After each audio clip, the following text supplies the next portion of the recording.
Oh, thank you all for coming. We are honored to be here today with Terry Strada and Brett Eagleson and many other families who have lost loved ones on September 11th. Together, they co-chair 9/11 Community United. Terry lost her husband, Tom, during the horrific attacks of September 11th, and in the years that followed, she has never once relented in her quest for accountability and justice. So I want to thank you for being here, Terry, and I know the loss of your husband weighs heavily on your heart, just as the loss of his father weighs heavily on Brett's heart. Indeed, all the 9/11 families joining us today share in this pain. In just a few weeks, Americans will pause to reflect on the 20th anniversary of the September 11th attacks. They will remember the nearly 3,000 Americans who lost their lives. They will recall where they were when they turned the TV on and watched the Twin Towers burn. They will think about how 9/11 changed our relationship with the world and how we travel in so many other ways. They will remember the spirit of unity that brought us together in the days that followed. But the truth is, for most Americans, 9/11 is not something that they think about each and every day. Terry, Brett, and their fellow 9/11 families do not have that luxury. For them, it's not just 20 years since the worst terrorist attack in our nation's history. It's 20 years of missed birthdays and holidays, graduations, weddings, family gatherings, and those everyday moments we all too often take for granted. I have the honor of representing many of these families in the Senate. Indeed, of the 2,974 people who perished in the 9/11 attacks, more than 700 called New Jersey home. For many of them, the 20th anniversary of September 11th will also mark 20 years without justice and accountability. That's what brings us together here today. For 20 years, 9/11 families and survivors have worked to hold the perpetrators of this attack responsible and bring them to justice. Yet year after year, their own federal government has refused to declassify documents that could shed light on any role that the Kingdom of Saudi Arabia or individuals from Saudi Arabia or from any country may have played in the 9/11 attacks. For example, in 2018, the FBI responded to a subpoena by claiming that locating these documents and declassifying them would be too burdensome of a problem. But I respectfully suggest that any bureaucratic burden pales in comparison to the burden that weighs down on our 9/11 families. Then in 2020, former Attorney General William Barr and then acting National Director of Intelligence Grinnell invoked the, quote, state secrets privilege to block access to some of these documents with no explanation at all. Attorney General Barr actually claimed that even the simple act of explaining the Trump administration's rationale for withholding this information would threaten our national security. Well, I don't know, but given the past administration's reputation for kowtowing to the Saudis, I question exactly who they were protecting by invoking the state secrets privilege. These families want answers. They want justice. They want accountability. But without transparency, they will be denied all three. That's why today I'm introducing the September 11th Transparency Act, bipartisan legislation, along with Senators Cornyn, Senator Blumenthal on the Judiciary Committee will be joining us shortly to speak, Majority Leader Schumer, Senator Chuck Grassley, Senator Booker, Senator Gillibrand, and on the House side, Congressman Hakeem Jeffries will introduce the same legislation with other colleagues. And I want to thank them all for their leadership. This bill would direct and require the Director of National Intelligence, the Attorney General, and the Director of the CIA to conduct a timely review of all the relevant documents and declassify them as appropriate. And if the agencies do not declassify a document or record, they will be required to provide Congress with a justification for that decision. So we will at least know that a document or record exists by them saying that we have a record, but we are not going to declassify it for whatever reason, and then Congress can act upon that. This bill is modeled under the Abbottabad bin Laden raid document declassification in 2014. That declassification brought a treasure trove of documents and insights into this whole tragic matter. I've always stood by 9/11 families and survivors in their quest for justice. Back in 2015, I joined Senator Corden in an effort to pass the Justice Against Sponsors of Terrorism Act through the Senate with a veto-proof majority. The passage of that legislation, known as JASTA, was a major step forward for 9/11 families seeking to have their day in court. But as a former trial attorney, I can tell you, you can't make your day in court if you don't have the facts and the information to be able to make your case. It's now incumbent on us to make sure they have a fair shot in court by passing the September 11th Transparency Act. After all, any lawyer will tell you that getting your day in court only takes you so far. You have to have strong evidence to make your case. So let me close by saying I don't deny that sometimes the federal government has a legitimate reason to withhold classified documents. For example, there are times when disclosing information prematurely could jeopardize ongoing intelligence efforts in the field. But let's get real here. We're talking about the declassification of evidence relating to an attack that took place 20 years ago. And not just any attack, an attack that claimed nearly 3,000 American lives. If the United States government is sitting on any documents that may implicate Saudi Arabia or any individual or any country in the events of September 11th, these families and the American people have a right to know. If information is power, then we must give the 9/11 families access to that information and any power it provides them as they carry forward in their search for truth, justice, and accountability for the September 11th attacks. Now, since I've been told there's some Spanish press here, let me just say a few words in Spanish before I turn to Senator Blumenthal.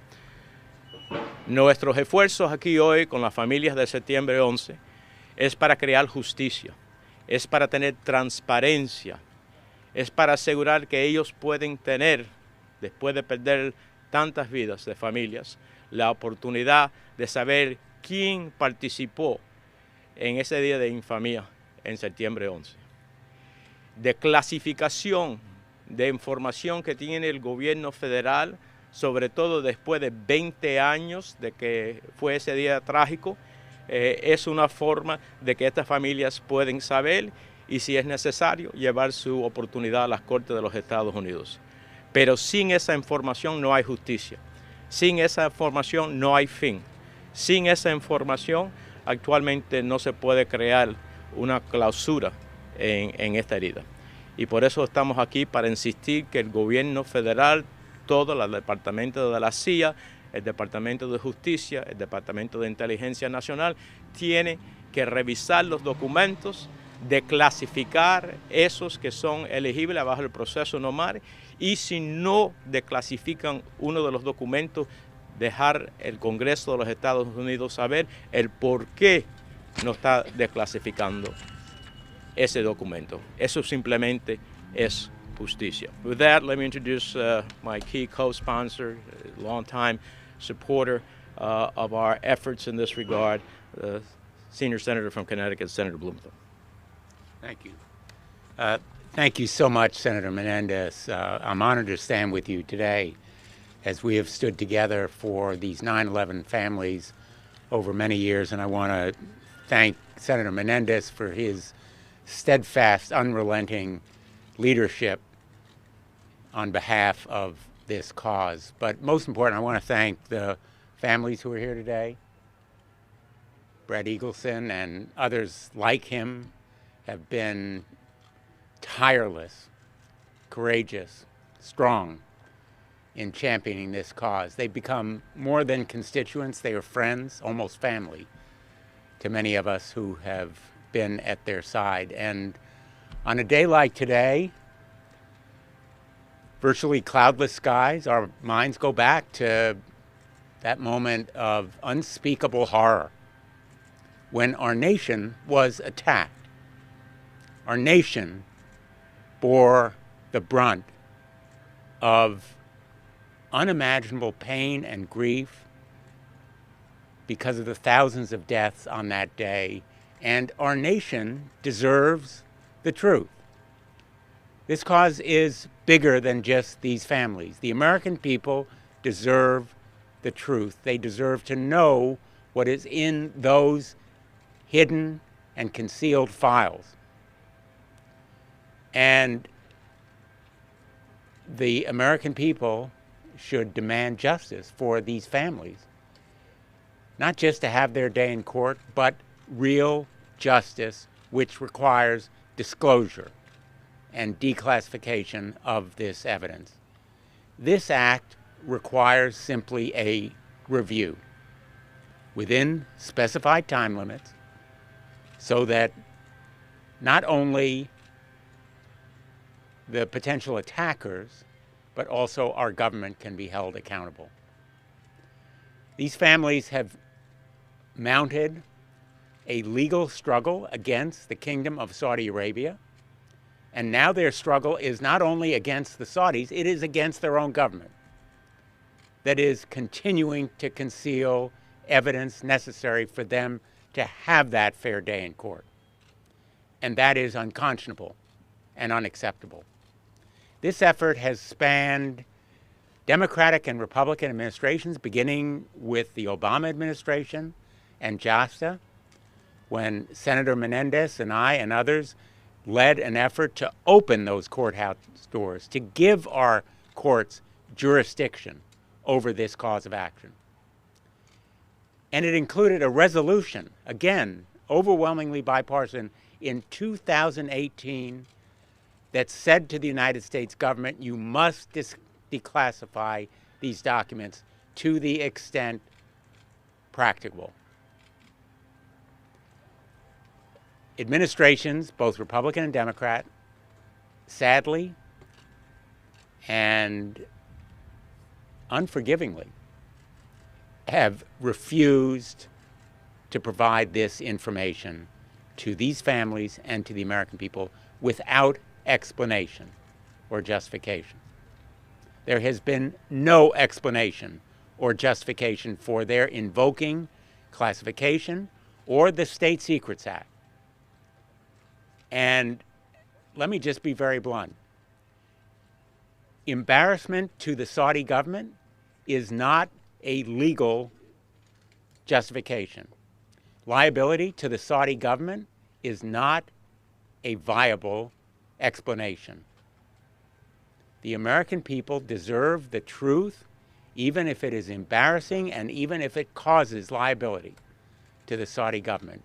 And there is mounting, credible, significant evidence of Saudi government complicity in the 9/11 attacks. That evidence may be only the tip of the iceberg. The American people deserve to see all of it. And continued concealment of this evidence is inexcusable, not only because justice for these families depends on it, but the American people deserve it. And so I am proud to support this Transparency Act, but equally important, I'm going to continue to fight for full disclosure, declassification, and revealing of all of the documents, all of the witness interviews, all of the evidence that is currently in the files of these government agencies. There is no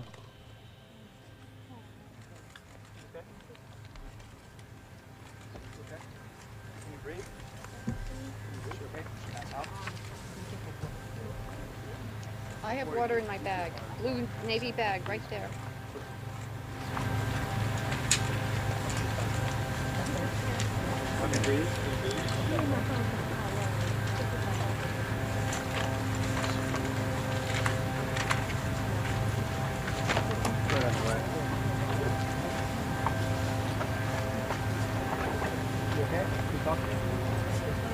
But not yet. Probably go to o'clock and go watch the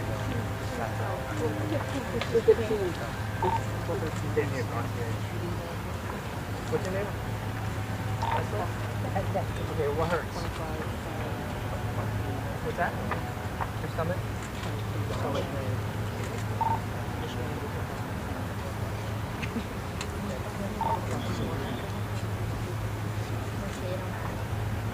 Is anyone here with her? Yeah, it's your family right here. Not that I know of. Does you have any medical? You have a medical card.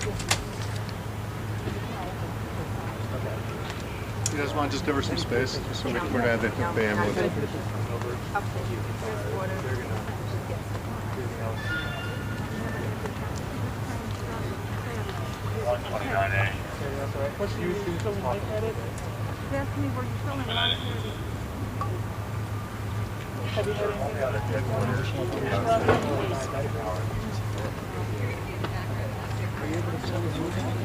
Thought, Cheryl. What's happening to us, right?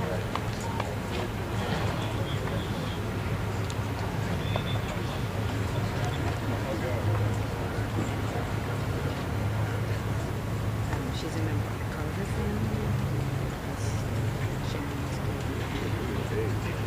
I've known sisters. Sharon's one of the sisters were on Silver. Sisters were open I can see what you're talking about. Does somebody have a fire? But they've been with us every step. They come down. No, Shannon's sister. So it was a sibling that was killed. She was the youngest of three children. So she hadn't had children of her own. From what I was told, she was just a little aunt.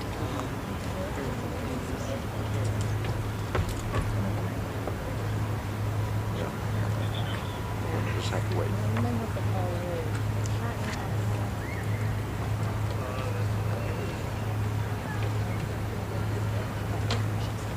Yeah, do you want me to go grab our water bottle? Yeah.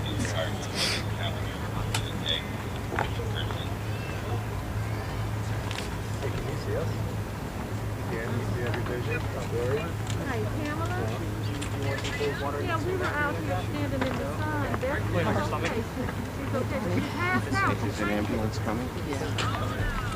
Does she have any underlying condition?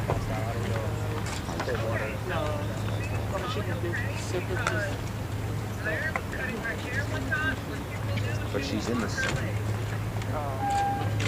Okay, Is there another umbrella? She just passed flat Any out. more umbrellas?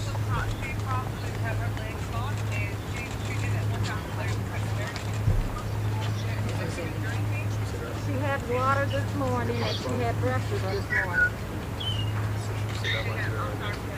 Water. She didn't drink anything but water. Yeah, I was telling Senator Menendez. No, they're here locally. Egg and cheese So sandwich. the Carter family. But basically, You know, Brett Eagles, I think we've met some. okay, everybody's here with her. she's young. She's Probably one of the youngest. Okay, they put a cold water bottle on her. But she doesn't have any underlying health condition.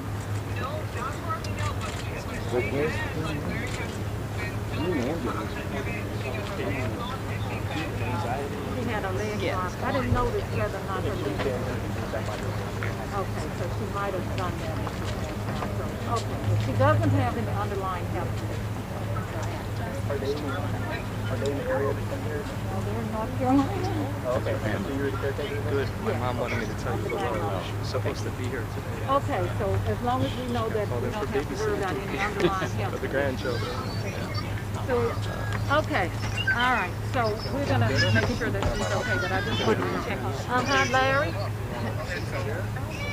The mother says. We're here, and just half of the police are here right now, but she just passed out right in the middle. Back here over there. No, she didn't hit her head because I had her. She's getting up now. She's standing up.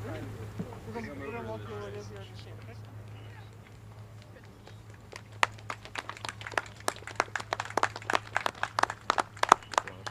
Two more. Yeah.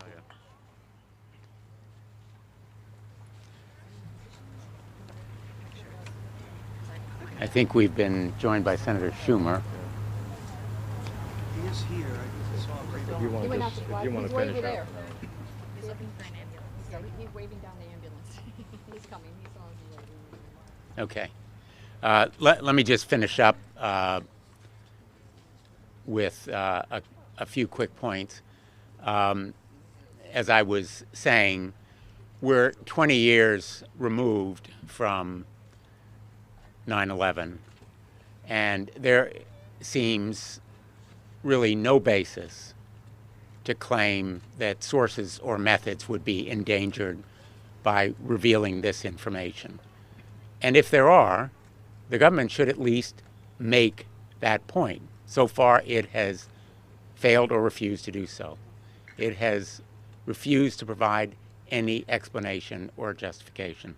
So I went to the floor of the United States Senate last week. I'm going to be there again this afternoon. I encourage my colleagues to join me in the weeks leading to 9/11. And I encourage the families to do what they are doing today, which is to raise this issue as vehemently and vociferously as they can to arouse the conscience of the American people, because the American people should be outraged that their government continues to conceal this evidence and information without any explanation or justification to them. This cause is bigger than these families, even though it is justice for them that is immediately at stake. The Saudi government ought to be held accountable in court and in the court of public opinion if it deserves it. And the credibility of the United States of America is on the line here, which is a powerful reason to make this information public. All too often, we sit through classified briefing, and I ask at the end of many of them, why the American people can't know what we've just heard. Documents are overclassified as it is in many areas, and in this area there is no justification for continued secrecy, at least so far as the government has explained. Thank you. Thank you, Senator Blumenthal. In a fight and in a legislative one, it is always great to have the majority leader of the United States Senate on your side. And not only in this fight, but for years, on behalf of 9/11 families, Senator Chuck Schumer has been exactly that. Senator Schumer. Well, thank you, Bob, and thank you, Dick.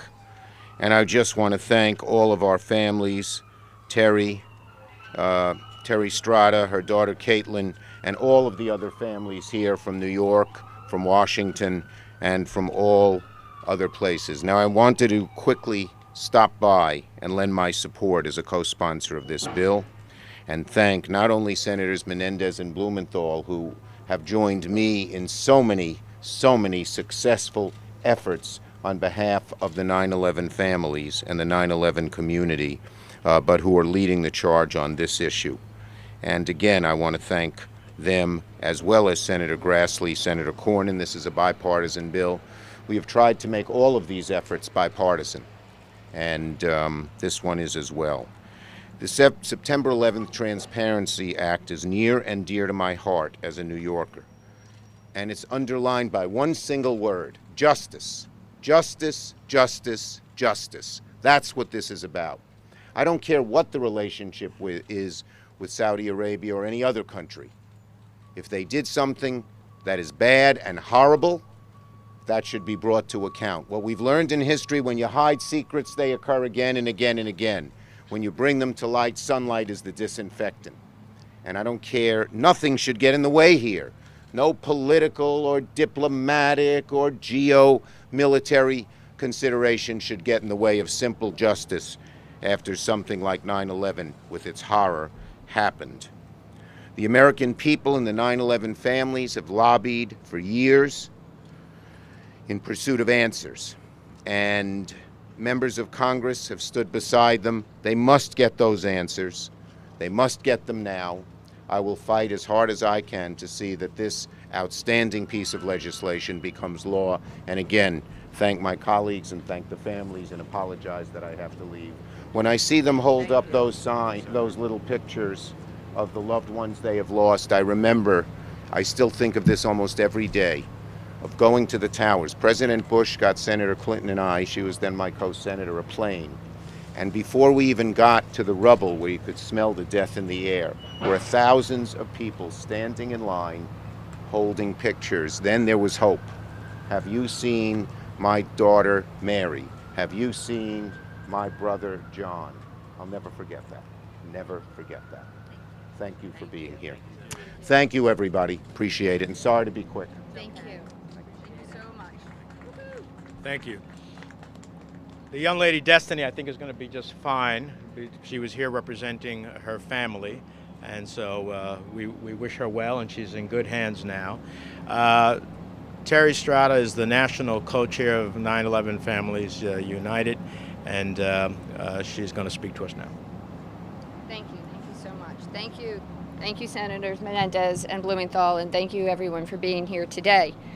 September 11th will mark the 20th anniversary of the murder of my husband Tom and nearly 3,000 people, all brutally slain on orders given by the known Saudi terrorist Osama bin Laden and his 19 mostly Saudi Islamist al-Qaeda terrorists when they infiltrated our country and carried out the deadliest terrorist attack in our nation's history. For reasons I do not know and I cannot fathom, a select group of FBI and CIA operatives knew some of the 19 hijackers were known terrorists traveling freely on American soil, using their real names. How much of their planning and plotting were they privy to? I do not know, but clearly the agencies did absolutely nothing to stop the attacks and failed at the most important job they had. They failed to protect America and her populace. Along with the entire world, I watched in horror our country under a violent attack. I witnessed on live television the toxic black smoke billowing from the North Tower. I spoke with my husband and heard firsthand the fear and panic he and my dear friends were experiencing in the hellfire that they were engulfed in. I watched the North Tower collapse, knowing the father of my 3 children and my husband's life was being extinguished right before my eyes. Now, 20 years later, the DOJ and FBI continue to protect the very country who produced 15 of the 19 hijackers, the Kingdom of Saudi Arabia. Yes, we know the kingdom played a major role in supporting and financing al-Qaeda, and evidence demonstrates that Saudi agents who the kingdom sent here aided and abetted some, if not all, of the 19 hijackers leading into the attack. It is indisputable fact that the hijackers were living in our country 12 to 18 months prior to 9/11, planning and plotting the murder of thousands, and that the FBI and CIA knew of at least 2 of them, Nawaf al-Hamzi and Khalid al-Midar.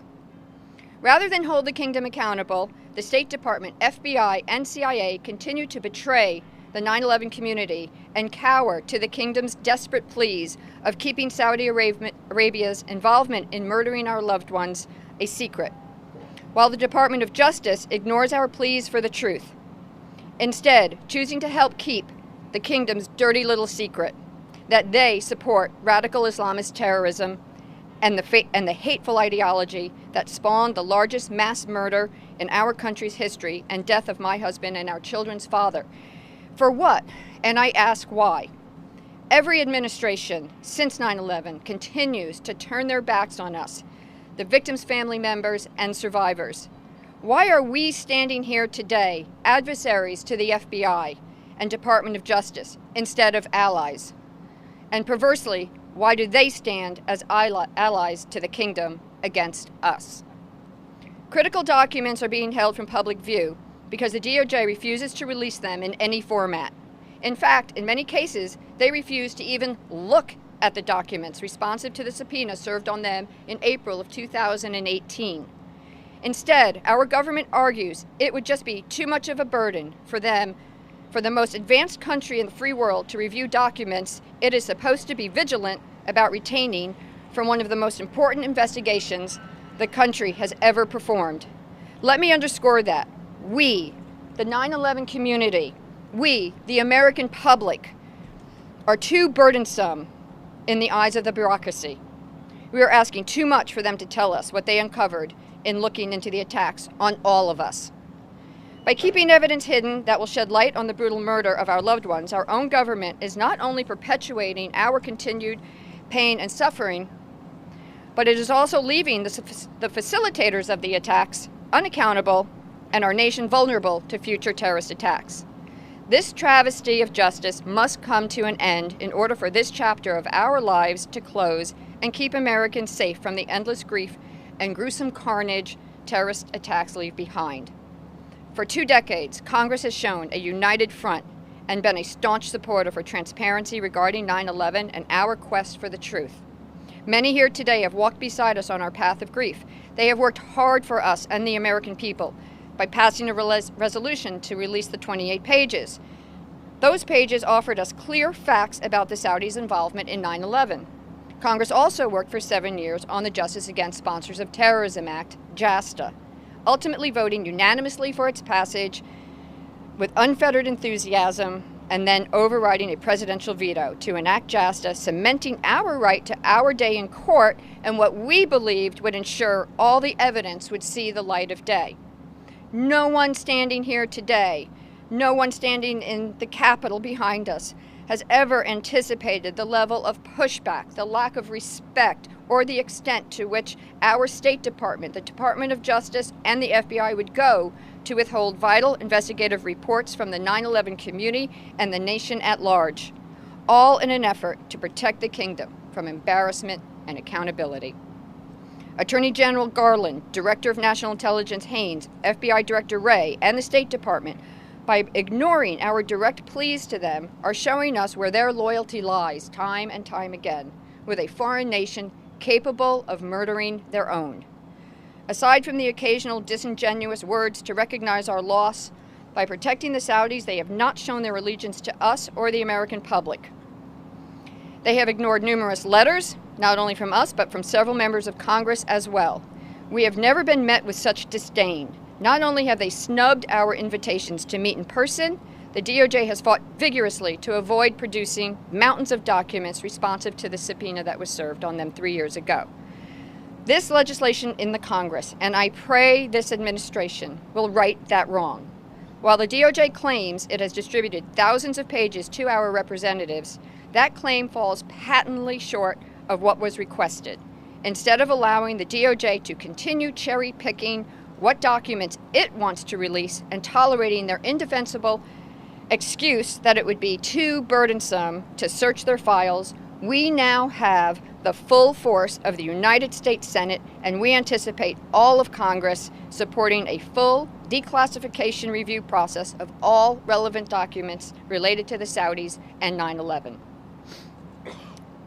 As a tragic result of 9/11 and the war on terror, tomorrow will sadly mark the 10th anniversary of the deadliest incident and largest loss of life in the Navy's special warfare, when 30 American troops, including 16 commandos from Navy SEAL Team 6, call sign Extortion 16, helicopter was shot down, killing all on board. They were there fighting for all of us, rooting out the evil created by the kingdom that threatens our freedoms and our way of life. The truths we seek with the 9/11 Transparency Act is not just for us, but for all of our fallen heroes. May every brave warrior, rescue worker, and those who have died from 9/11 related illnesses rest in peace. We sincerely thank Senator Menendez, Senator Blumenthal, and the senators introducing the 9/11 Transparency Act, another great bipartisan effort from our esteemed leaders, and ask that the entire body of Congress act bravely and cohesively in support of our right to know what the government has uncovered about who facilitated the attacks on us 20 years ago. Yes, let us never forget, but let us never let it happen again. Thank you.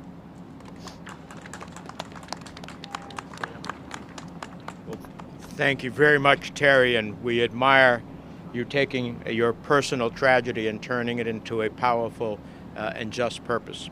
And finally, let me introduce Brett Eagleson. He is also the national co-chair of 9/11 Community United. Senator Blumenthal, our hero, Senator Menendez, thank you so much, both of you, Senator Schumer, Cornyn, and Grassley. In a few short days, we will have administration officials, President Biden and others, mark the most devastating attack on American soil. And they will stand up and they will utter words, never forget. I'm here to tell you now, those words ring shallow to all the family members because they stand up and utter words, never forget. But the administration, behind a cloak of secrecy, continues to stab us in the back. And this has happened administration after administration. It's a sad truth to know that the United States government values foreign interests more than its own citizens. And we should not be here today. We shouldn't be here pleading with the United States government to release documents. We should never have had to ask the United States Senate to get our backs, but they have our backs. But the administration doesn't listen. We're here today because administration after administration does not respect the will of the United States Congress. We have passed resolutions. We have written letters. We have held questioned attorney generals, FBI directors at hearings. And we can't even get as much of a response out of them. FBI Director Wray doesn't respect the United States Congress. Attorney General Garland, to present day, doesn't respect the United States Congress. They have an opportunity to do so. They have a historic opportunity to finally do the right thing that previous administrations before them failed to do, and that's stand with its American citizens before the interests of Saudi Arabia. I am a proud American. My family is a proud American. I wear this lapel because I love this country. But I wish my government would love us back. It is painful. It's very difficult to come to terms with as a patriotic family and as a person who loves this country to know that your own government doesn't support you the way that we support this country. My brother joined the military after 9/11. He was sent on 2 tours of duty to Iraq. He won 2 Bronze Stars. My dad had every opportunity to get out of the buildings. We talked to him after both planes hit. He told us he was staying behind to help with the evacuation process. What more do these families need to give to our country before our government pays us some sort of respect? 20 years is far too long to go for anybody, for us especially, but for Americans in general, to go without knowing the truth. And it's nauseating and it's painful and it's difficult, but we are so proud to stand with our champions and our supporters. And I think we're close, and I think we're going to get there. And I have all the confidence in the world that we're finally going to cross the finish line, and on the 20th year anniversary, the families can finally get the closure that they deserve. Thank you, Brad, and thank you and your family for their service and their sacrifice. And the government is comprised of 3 different levels of government. There is one that has your back, and we're going to make sure it happens. With that, we'll take a couple of questions. Jonathan. If you talk to the White House at all, or just from the new administration, and try to get their support for the bill? We will be in conversations with them, and it is our hope that they will be responsive. We're lining up support because when an administration, regardless of who that administration sees, a bipartisan effort headed at them, and after we did the same thing in JASTA, I think it often creates a light at the White House. So hopefully that light's going to get turned on. Yes, and then. Following up on that question, I know you all sent a letter to Attorney General Garland earlier this year. Have you heard a response to that letter, and what have communications with him I want to say, in fairness to Attorney General Garland, I've spoken to him publicly in his confirmation hearing. I have asked for Director Wray to answer these questions publicly in the last oversight hearing of the Judiciary Committee. We've heard nothing officially. I've spoken to Attorney General Garland privately. My hope and belief is that his heart and the President's are in the right place. They need to move these agencies to do the right thing. There is a bureaucratic blockage here that is unfounded. And the natural inclination of some of these agencies is hide it, conceal it, hold it secret, even if it's deserving to these families. And I just want to add one more point. We've said embarrassment to the Saudis is no excuse for refusing to conceal this information. Well, embarrassment to our own government, to our own intelligence or enforcement agencies, likewise, is no excuse. If they knew about this attack before it occurred or had some evidence it was going to occur, that is all the more reason, 20 years later, to make it known to the American people. And I've had conversations at the highest levels of our government, and I am very, very hopeful, as Bret Eagleson has said, that we are getting closer to that finish line, because I think they sense the moral imperative here. Optimistically, what your timetable is. Obviously, you're getting ready to break with the 20th anniversary. Are you hoping this can get to the floor by this fall, by the end of the year? Well, we want to move as expeditiously as possible. Obviously, there's introduction today. We'll probably close out next week at some point. And so then I'm looking at September as a time both in the relevant committee to have a hearing if we need a hearing. And then I think Senator Blumenthal and I and our colleagues will be looking at every legislative vehicle, short of a separate introduction, standing debate, and vote. We would love that. But if not, we will look at any legislative vehicle to include this provision into law. Yes? You have one Republican senator signed on to this right now. Two. Oh, you have two, I'm sorry. Yes, Senator Grassley and Senator Cornyn so far. What other conversations have you had with other Republicans in the Senate, and how receptive they are to this? I've had a few conversations. I don't know, Senator Blumenthal. I know I've had a few. And I think we will get more bipartisan sponsors. Look, it's a simple proposition. Transparency, 20 years later, trumps everything. Pure and simple. Justice trumps everything. That is neither a Republican nor Democratic objective. It is an American objective. And so at the end of the day, I think we're going to get a lot of support, as we did for JASTA. JASTA passed, without one negative vote. I mean, that speaks volumes of what I think the Congress believes is necessary to stand up on behalf of the American people. I will just add, I've had some conversations with Republican colleagues, and when I explain to them what's at stake here, they are immediately outraged, just as they were when past administrations failed to disclose this evidence. And I'll just be very blunt here. You know, in a month, our colleagues are going to come to the floor of the United States Senate, and they're going to make those same speeches that Bret described. President Biden will make speeches about never forget.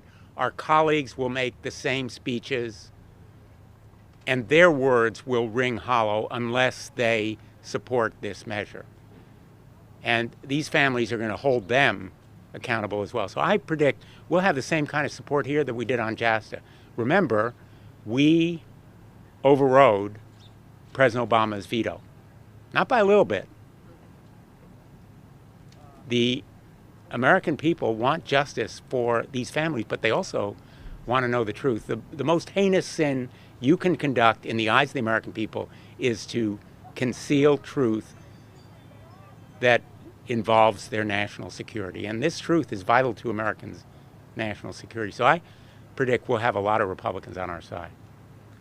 Yeah. And as a footnote to that, JASTA didn't bring an end to the world or to the United States national security globally. So just proves the fact that opportunities like this for transparency and justice don't ultimately undermine America's interests. I think it makes us stronger. Last question. So you bring up some Republican lawmakers. We actually spoke with Senator Capito. She actually questioned what's the point of bringing up this legislation when it's 20 years out. What's your response to some of your colleagues who have said that because of how long it's been, is there really any more information to dig up? Wow. Well, we'll have to talk to her. I respect Senator Capito, but we'll have to share and enlighten why it's 20 years later. 20 years later, the passage of time doesn't make the pain and suffering of these families less painful. The passage of time doesn't make the relevancy of making these documents public less consequential. The passage of time has only inured to the detriment of these families in terms of their search for justice as they pursue it in the courts, because they can't get documents that would make their case. The passage of time ultimately and I speak now as the chairman of the Senate Foreign Relations Committee, we need to know who is our friend and who is our foe. We need to know, in fact, who may have participated in allowing these attackers, in aiding or abetting them. I want to know that, because in terms of foreign policy, I want to know what I'm dealing with in a country. And so for a myriad of reasons, we can never accept, never, that 20 years means an end to this chapter. It doesn't. An end to this chapter comes with justice, and justice only comes with this information. Thank you all very much.